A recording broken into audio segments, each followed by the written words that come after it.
Je m'appelle Marie, j'ai 67 ans, et je vais vous raconter le jour où j'ai décidé de ne plus jamais être invisible. Je suis arrivée chez Nicolas, mon fils unique, et Camille, ma belle-fille, un peu avant midi, comme nous l'avions prévu. Leur maison se trouve dans une résidence sécurisée à une quinzaine de minutes de la mienne, en banlieue de Lyon. Je tenais un petit pot de confiture de lait que j'avais préparé la veille et un bouquet de fleurs de mon jardin. C'était ma manière d'apporter un peu de moi dans ces déjeuners où je me sentais souvent de trop. Dès que j'ai franchi la porte, Camille m'a accueilli avec un sourire poli et rapide. Elle a pris le bouquet sans vraiment le regarder et a posé la confiture sur le plan de travail avant de me dire que le gratin dauphinois risquait d'attacher au fond du plat. Elle m'a demandé de vérifier cela et de commencer à mettre la table. Je n'étais pas surprise, car cette répartition des rôles était devenue une habitude. Pourtant, quelque chose en moi a légèrement résisté, comme un fil qui se tend. J'ai entendu ensuite la porte d'entrée s'ouvrir de nouveau. Claire, la mère de Camille, venait d'arriver. Camille s'est précipitée vers elle avec une énergie et une chaleur que je ne voyais jamais diriger vers moi. Elle l'a embrassée, lui a dit qu'elle était ravissante, puis lui a tendu une coupe de rosé bien frais en déclarant qu'elle avait gardé cette bouteille spécialement pour elle. J'ai observé la scène depuis la cuisine, une cuillère en bois à la main, et j'ai senti un léger serrement dans la poitrine. Claire s'est installée dans le salon où Nicolas lui a apporté un coussin supplémentaire. Le contraste était saisissant. Je ne demandais pas ce genre d'attention, je demandais seulement d'être reconnue comme une personne à part entière. Lorsque nous sommes passés à table, la différence de traitement est devenue encore plus flagrante. La place de Claire avait été soigneusement préparée à la meilleure extrémité de la table, avec une serviette en tissu pliée en éventail et un verre à pied étincelant. Ma place, comme toujours, se trouvait près de la cuisine, celle que l'on choisit pour quelqu'un qui doit se lever souvent. Pendant que Claire racontait son récent séjour en Italie et que Camille riait bruyamment, je me contentais d'écouter, en hochant la tête de temps à autre. Nicolas participait à la conversation, posait des questions, s'extasiait sur les anecdotes de sa belle-mère. Moi, je coupais discrètement le pain et servais l'eau quand la carafe se vidait. Plus le repas avançait, plus je me sentais reléguée dans un rôle invisible. Léa et Mathis, mes petits-enfants, sont venus me faire des câlins en arrivant à table, et c'est le seul moment où j'ai réellement senti que ma présence était attendue. Après le plat principal, Camille s'est levée pour aller chercher un entremets sophistiqué qu'elle avait commandé dans une pâtisserie réputée. Elle l'a posé devant Claire en lui disant que ce dessert était exactement dans son goût.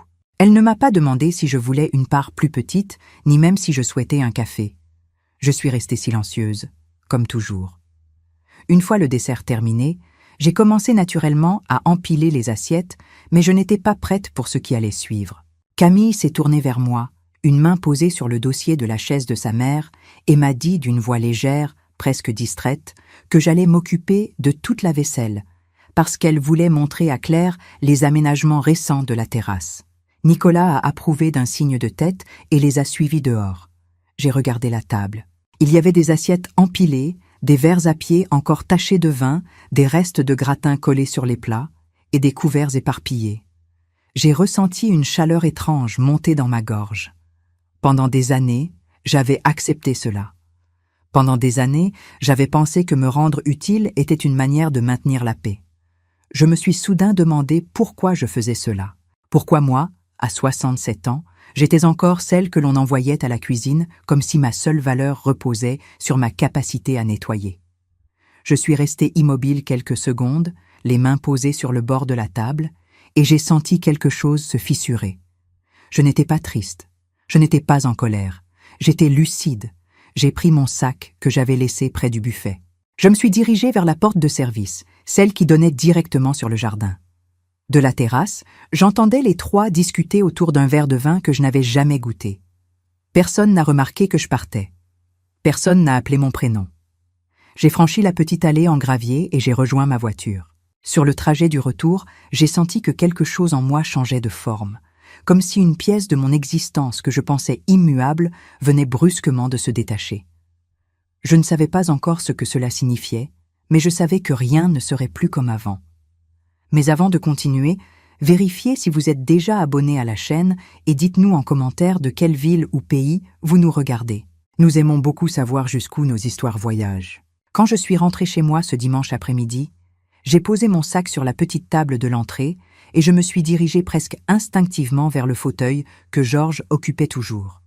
Mon mari était parti il y a 3 ans, emporté par une maladie foudroyante, mais ce fauteuil portait encore son empreinte, comme si son absence n'avait jamais vraiment réussi à en chasser la présence.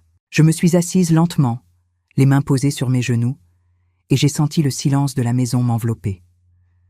C'était un silence lourd, mais aussi un silence révélateur. Il ne cherchait pas à me consoler. Il me laissait réfléchir. J'ai fermé les yeux un instant, et les souvenirs ont commencé à défiler.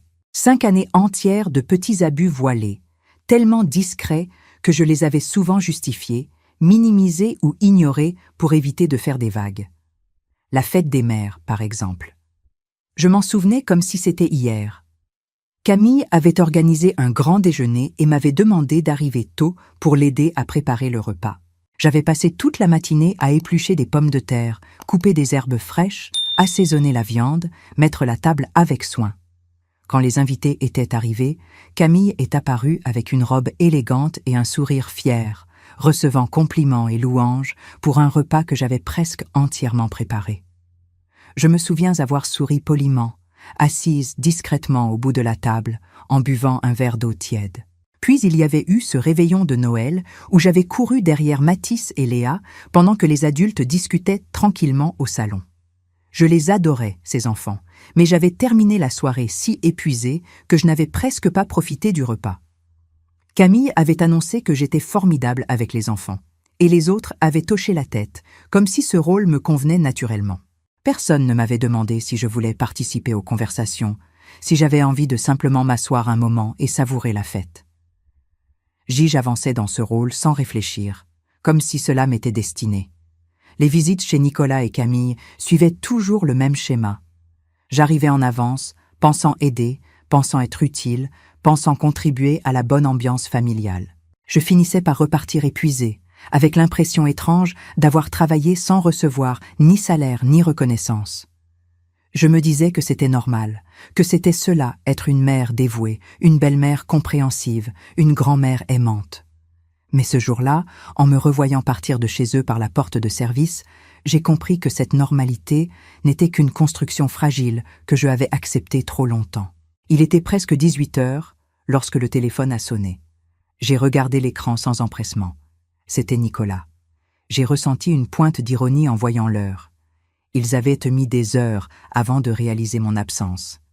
Comme si ma place naturelle était dans leur cuisine et que toute disparition en dehors de cet espace passait inaperçue. J'ai décroché.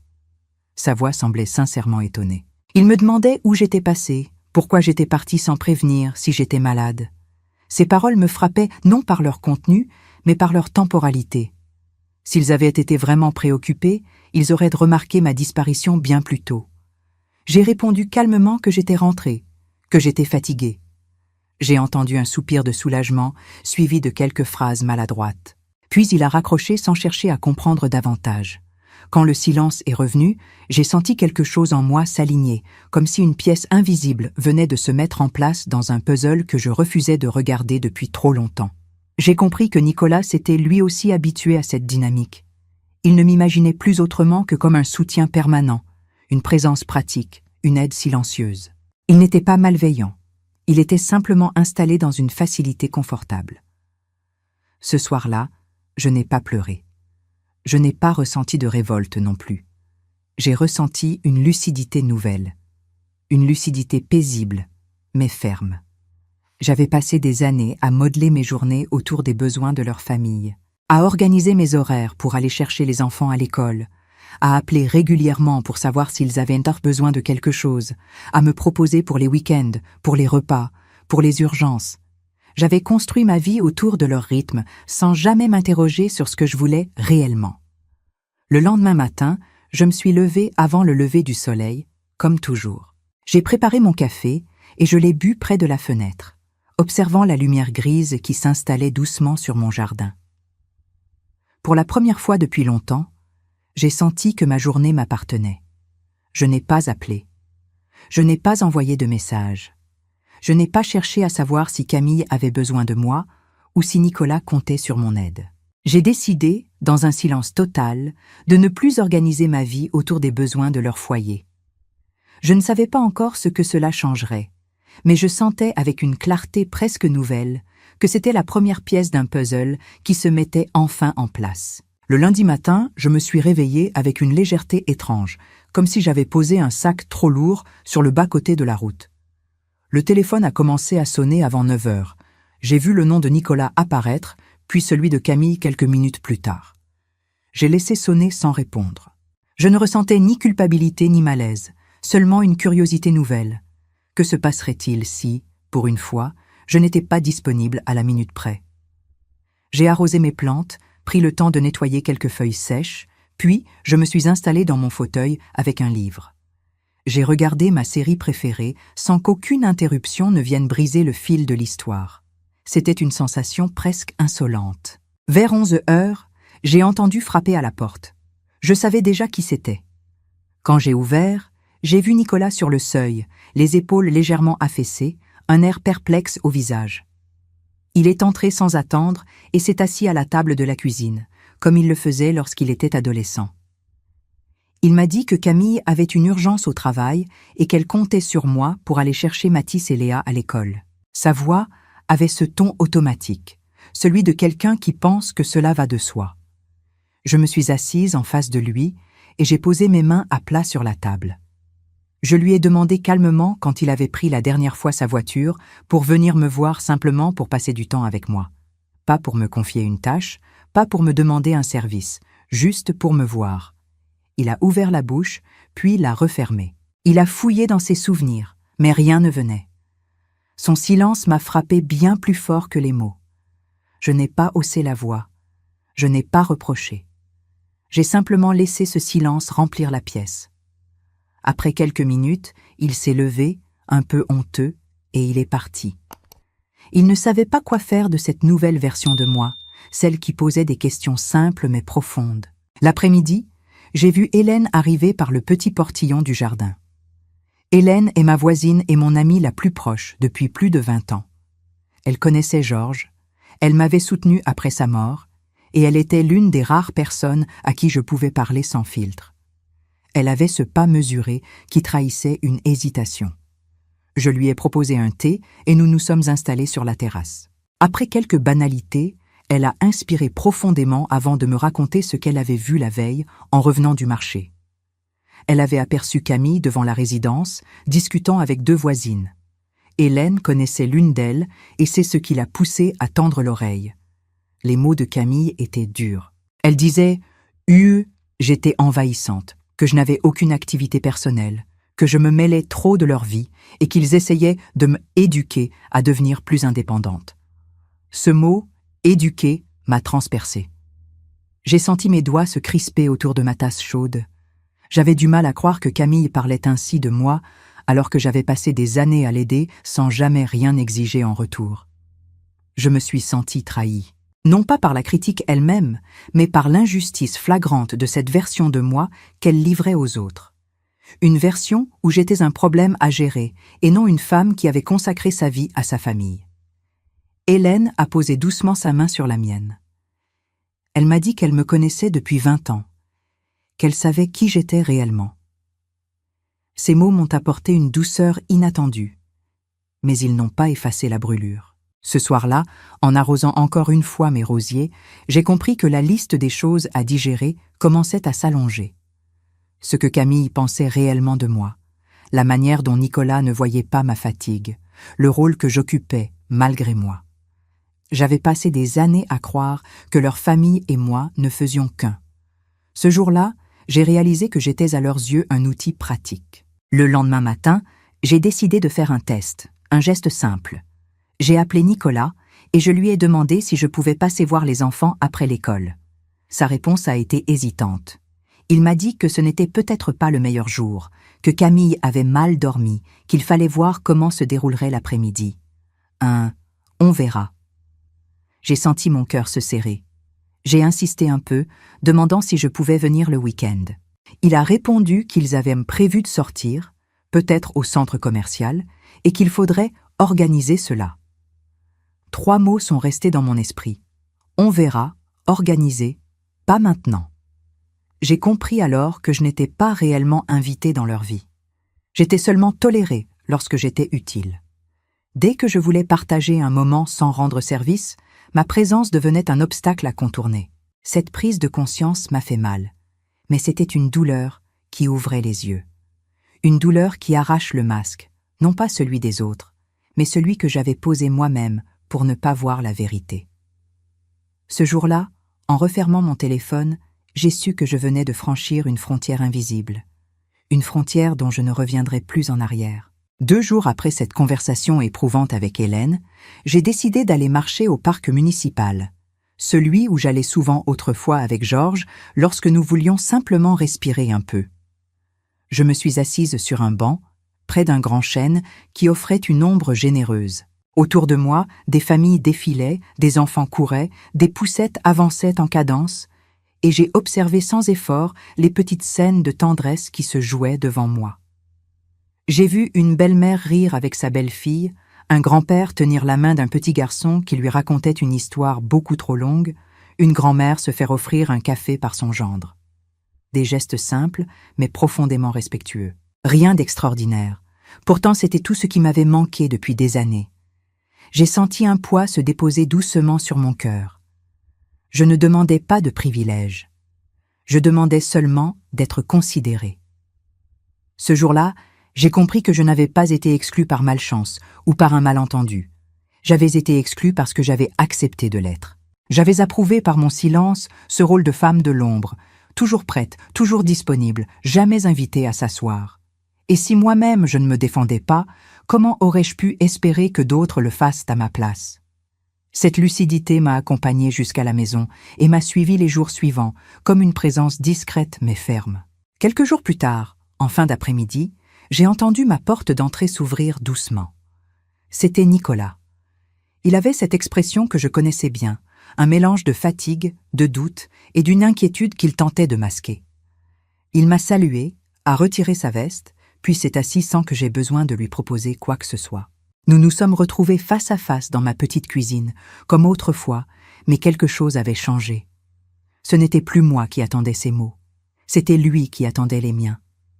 J'ai respiré profondément et j'ai commencé à parler, sans hausser la voix, sans colère, mais avec une clarté que je ne me connaissais pas. Je lui ai expliqué que je n'étais pas l'employé de sa famille, que ce rôle que j'avais endossé pendant des années n'était pas le mien. Je lui ai décrit ce que j'avais ressenti dimanche, lorsque Camille m'avait envoyé à la cuisine pendant qu'elle servait du vin à sa mère. Je lui ai dit que ce n'était pas un incident isolé, mais le reflet d'un schéma bien ancré. J'ai mentionné les fêtes, où j'avais tout préparé pendant que d'autres recevaient les compliments, les soirées où j'avais gardé les enfants pendant que les adultes profitaient du repas, les jours où j'étais devenue leur solution de secours pour chaque urgence. Nicolas, d'abord, a réagi comme je m'y attendais. Il a défendu Camille, il a minimisé, il a cherché des explications pratiques, comme si j'avais mal interprété, comme si les faits pouvaient être réarrangés. Mais peu à peu, sous le poids des exemples concrets que je lui donnais, j'ai vu son visage changer. Il se souvenait, il revoyait. La fois où il m'avait trouvé en train de nettoyer la cuisine pendant que tout le monde prenait l'apéritif. La fois où Camille m'avait demandé de venir plus tôt pour donner un coup de main, puis m'avait laissé faire tout le travail. Les nombreux week-ends où j'avais gardé les enfants sans qu'on me demande si j'étais fatiguée ou occupée. À mesure que ses souvenirs refaisaient surface, son expression se transformait, passant de l'agacement à une sorte de honte silencieuse. J'ai parlé de Georges alors, de la manière dont il me protégeait, de la façon dont il n'aurait jamais laissé cela se produire. J'ai dit à Nicolas que je ne souhaitais pas qu'il choisisse entre sa femme et sa mère. Je ne voulais pas de guerre, ni de conflit interminable. Je voulais qu'il soit l'homme que Georges avait tenté de façonner en lui.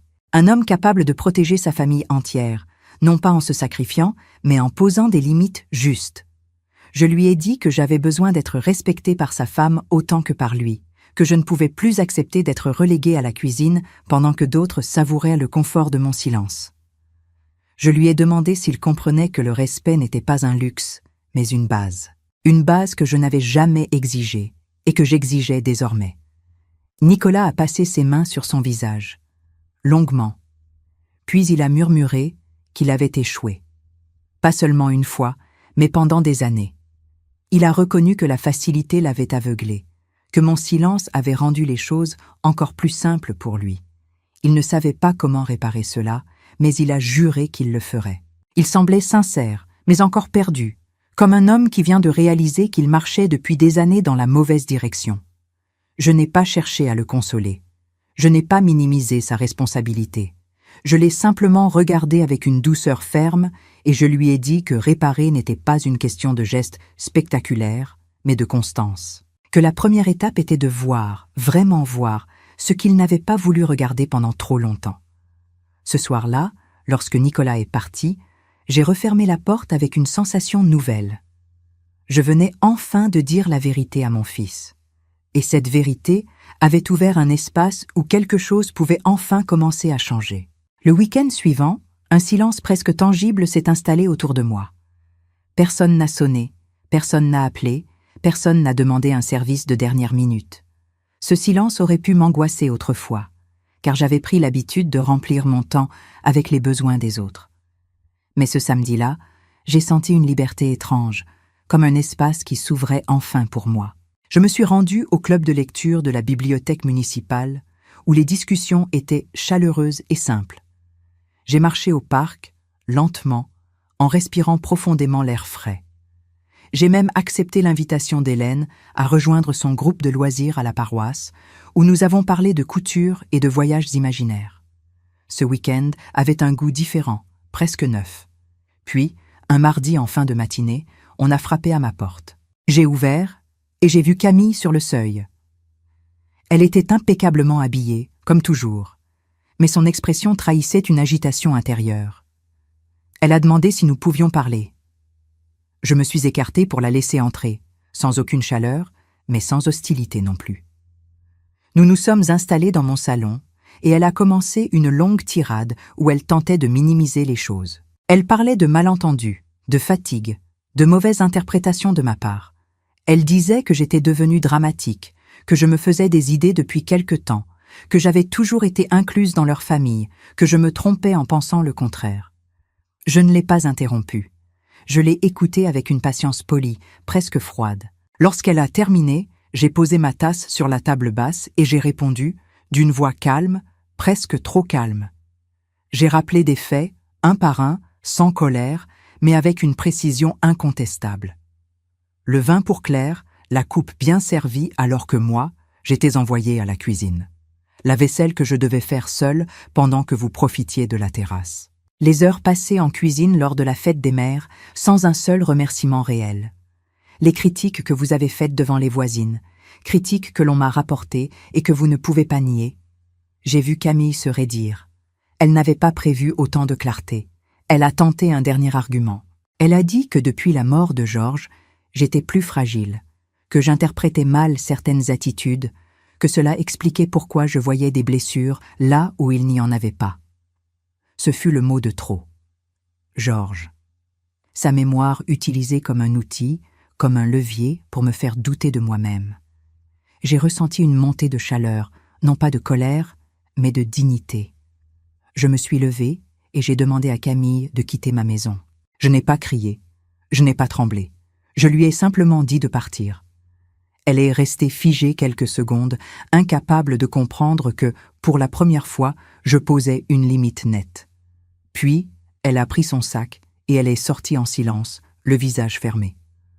1 heure plus tard, Nicolas m'a appelé. Sa voix était tendue, presque brisée. Il m'a demandé ce qui s'était passé. Camille, en larmes, lui avait dit que je l'avais mise dehors. J'ai raconté la scène exactement comme elle s'était produite. Pas de détails enjolivés, pas de dramatisation. Je lui ai expliqué que je n'accepterais plus aucune manipulation, que personne n'utiliserait plus la mort de Georges pour m'affaiblir, que le respect n'était pas négociable. Nicolas est resté silencieux pendant un long moment. J'ai entendu son souffle trembler, puis il a admis qu'il ne savait plus comment gérer la situation. Je lui ai répondu que ce n'était pas à moi de gérer quoi que ce soit. C'était à lui et à Camille de comprendre que les limites que je posais n'étaient pas des attaques, mais des actes de survie. Les 2 semaines suivantes se sont déroulées dans un calme presque irréel. Aucun appel, aucune demande, aucune visite imprévue. Autrefois, ce vide m'aurait blessé, mais cette fois, il m'a offert un espace dans lequel j'ai commencé à me redécouvrir. Je suis allée régulièrement à la bibliothèque, j'ai pris plaisir à lire durant des heures, j'ai exploré de nouveaux sentiers de marche autour de la ville. J'ai appris quelques points de broderie avec Hélène et j'ai retrouvé un plaisir simple à créer quelque chose de mes mains. J'ai rangé des tiroirs que je n'avais pas ouverts depuis des années. J'ai redécoré un coin du salon. J'ai préparé des repas pour moi seule, non pas par obligation, mais par plaisir. J'ai senti une nouvelle identité se dessiner, doucement.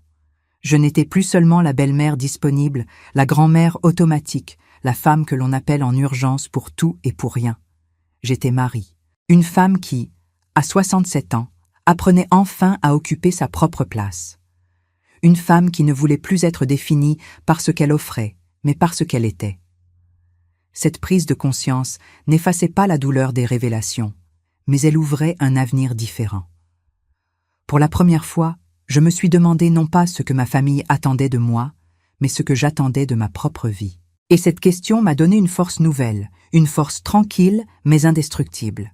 Un après-midi lumineux, alors que je taillais quelques branches de mon rosier préféré, j'ai entendu des voix familières derrière le portail. J'ai levé la tête et j'ai vu Mathis et Léa courir vers moi, les bras grands ouverts. Ils riaient, et leurs visages étaient illuminés de cette joie pure que seuls les enfants savent offrir sans réserve. Derrière eux, Nicolas avançait lentement. Il semblait fatigué, mais son regard portait quelque chose que je n'avais pas vu depuis longtemps, peut-être depuis sa jeunesse. Une sincérité nue. Les enfants se sont accrochés à moi en me répétant qu'ils avaient tout manqué mes histoires, mes gâteaux, mes fleurs du jardin. Je les ai serrés contre moi avec une tendresse presque douloureuse. Quand ils se sont mis à jouer dans le jardin, Nicolas est resté debout près de moi, les mains dans les poches. Il a cherché ses mots avant de réussir à parler. Il m'a dit qu'il avait enfin compris l'étendue de tout ce que je faisais pour eux, non pas en le voyant, mais en cessant de le voir. Lorsque j'ai arrêté d'être disponible pour chaque demande, chaque urgence, chaque désorganisation, il avait réalisé que ma présence était devenue pour eux un automatisme, et non un cadeau. Il m'a raconté qu'il avait eu une longue conversation avec Camille. Il lui avait expliqué ce qui s'était passé, sans détour. Il lui avait dit qu'elle avait franchi des limites, qu'elle m'avait traité comme une employée alors que j'étais sa belle-mère, que j'étais la mère de son mari et la grand-mère de leurs enfants. Il lui avait dit que le respect envers moi n'était pas une faveur, mais une obligation morale. Il avait énoncé clairement des règles nouvelles. Chez eux, je serais une invitée et non une aide domestique. Aucune tâche ne me serait imposée. Aucun commentaire blessant ne serait toléré. Il s'était tenu droit, pour la première fois depuis des années, en affirmant que le respect de sa mère ne serait jamais négociable. J'ai écouté Nicolas avec une émotion discrète. Je voyais la sincérité dans ses yeux. Je voyais surtout qu'il essayait vraiment de réparer ce qui avait été abîmé. Ce n'était pas parfait, ce n'était pas complet, mais c'était un mouvement dans la bonne direction. Quand ils sont repartis, les enfants me faisant signe par la fenêtre arrière de la voiture, j'ai senti quelque chose céder en moi. Non pas une faiblesse, mais un apaisement. Quelques jours plus tard, on a frappé à ma porte. En ouvrant, j'ai trouvé Camille. Elle se tenait légèrement en retrait, les épaules basses, sans maquillage, les traits plus doux que d'habitude. Elle m'a demandé si elle pouvait entrer. Je l'ai laissée entrer sans rien dire. Nous nous sommes assises dans le salon, et pendant quelques secondes, le silence a été presque pesant. Puis elle a parlé. Cette fois, sa voix n'était pas défensive. Elle m'a présenté ses excuses, sans chercher à se justifier. Elle a admis qu'elle m'avait utilisée parce que c'était facile, parce que je ne disais jamais non. Elle a dit que mon rapport avec Nicolas la rendait parfois jalouse, qu'elle avait peur de ne pas être assez présente, assez compétente, et qu'elle avait compensé en me reléguant à un rôle où je ne pouvais pas lui faire de l'ombre. Ces aveux ne m'ont pas immédiatement attendrie, mais ils étaient honnêtes. Et l'honnêteté est une base solide, même fragile. Nous avons parlé longuement. Je lui ai expliqué mes limites, mes blessures, mes attentes. Je lui ai dit que je n'accepterais jamais plus de critiques dans mon dos, qu'elle n'avait pas le droit de redessiner mon image pour protéger son propre confort. Je lui ai dit que je pouvais être belle-mère, grand-mère, alliée, mais jamais servante. Camille a acquiescé, parfois avec difficulté. Pourtant, elle ne s'est pas dérobée. Elle a promis de faire autrement, et j'ai promis de rester ouverte, tant que le respect resterait au centre. 3 mois ont passé. Un nouveau déjeuner familial a été organisé, cette fois avec une atmosphère totalement différente. Lorsque je suis arrivée, Camille m'a accueillie avec un bouquet de petites roses blanches. Nicolas m'a pris la main et m'a installée à une place confortable, loin de la cuisine, près de la fenêtre. Mathis et Léa m'ont entouré, bavards et heureux.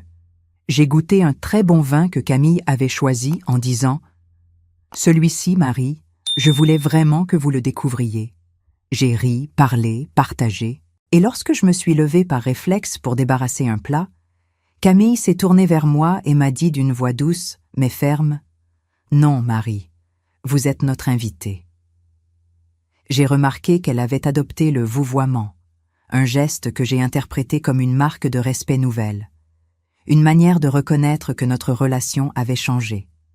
Cette phrase, simple et sans prétention, a résonné en moi comme une victoire silencieuse. Pas une victoire contre quelqu'un, mais une victoire pour moi. Pour ma dignité retrouvée, pour ma place enfin reconnue. Aujourd'hui, je sais que la force que j'ai découverte à 67 ans n'est pas une force bruyante. C'est une force tranquille, celle qui vient lorsque l'on pose des limites claires, lorsque l'on se respecte assez pour apprendre aux autres à en faire autant. Le respect a transformé notre famille. Il a éclairé Nicolas, il a assagi Camille, il a apaisé mon cœur. Je ne suis plus l'ombre qui circule entre la cuisine et la salle à manger. Je suis une femme, une mère, une grand-mère, et je suis enfin vue comme telle. Si cette histoire a touché votre cœur, répondez ici dans les commentaires. À ma place, qu'auriez-vous fait? N'oubliez pas de regarder la prochaine vidéo qui apparaît sur votre écran. Elle apporte un rebondissement surprenant et émouvant qui vous captivera du début à la fin.